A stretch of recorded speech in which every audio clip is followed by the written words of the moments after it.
سوال پوچھا کہ اصل میں اس دکان میں نماز پڑھتا ہے، وہ کہتا مجھے ٹائم ہی نہیں ملتا، اتنا رش ہوتا ہے مجھے ٹائم ہی نہیں ملتا۔ دکان میں نماز پڑھتا ہے، نماز میں دکان میں تصویریں لگی ہوئی ہیں، تو یاد رکھیے جی روح تصویر ہے، جس کے اندر روح ہے۔ انسان کی تصویریں تو عام ہے نا دکانوں میں، ہر چیز پر کسی مرد کی کسی لڑکی کی تصویر ہے، تو یہ ضرور میں سب سے اوپر درجے کا ہے۔ جس کمرے میں جس دکان میں ذی روح کی تصویر ہو اس میں نماز پڑھنا مکروہ تحریمی ہے، اور سب سے زیادہ کراہت سامنے والی تصویر کی ہوتی ہے جو قبلہ کی جانب ہے۔ لیکن مکروہ تو مکروہ ہے، لیکن میری وہ ہے کہ some thing is better than nothing, بھاگتے چور کی لنگوٹی سے۔ یہ شخص بہانہ بنائے کہ مجھے ٹائم نہیں ملتا، میں نماز نہیں پڑھ سکتا، تو اس نہ پڑھنے سے، اس شکوے سے، اس بہانے سے پھر بہتر ہے وہیں پڑھ لے اور اللہ سے معافی مانگے۔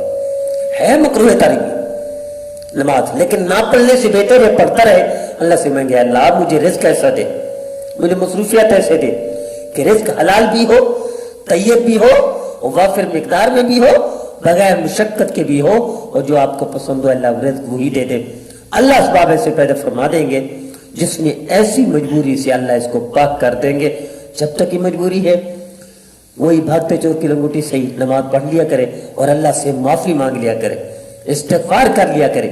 اس لیے مکروہ عمل جب مسلسل کیا جائے تحریمی نہ بھی ہو، مکروہ تحریمی نہ بھی ہو، مکروہ جب مسلسل کیا جائے تو تحریمی بن جاتی ہے، مکروہ تحریمی جب مسلسل کیا جاتا ہے وہ حرام بن جاتا ہے۔ ایک حرام کا مسلمان کرے مسلسل تو مسلمان کی شان ہی نہیں ہے، یہ ممکن نہیں مسلمان ایسا کر سکے۔ تو اسے استغفار کر کے اس سے تب نکلے اس کاروبار سے کہ جہاں اتنی مجبوری میں جکڑا ہوا ہو کہ اس کی نماز بھی مکروہ تحریمی والی جگہ پر ہو، تو اللہ سے معافی مانگے، اللہ اور نعم البدل عطا فرمائیں گے، رزق عطا فرمائیں گے۔ جو رزق اللہ مکروہ تحریمی والی جگہ پر دے رہا ہے وہ رزق اللہ پاک بھی دے سکتے ہیں۔ کوشش کرتے رہیں اور جب تک نہ ہو نماز پڑھے۔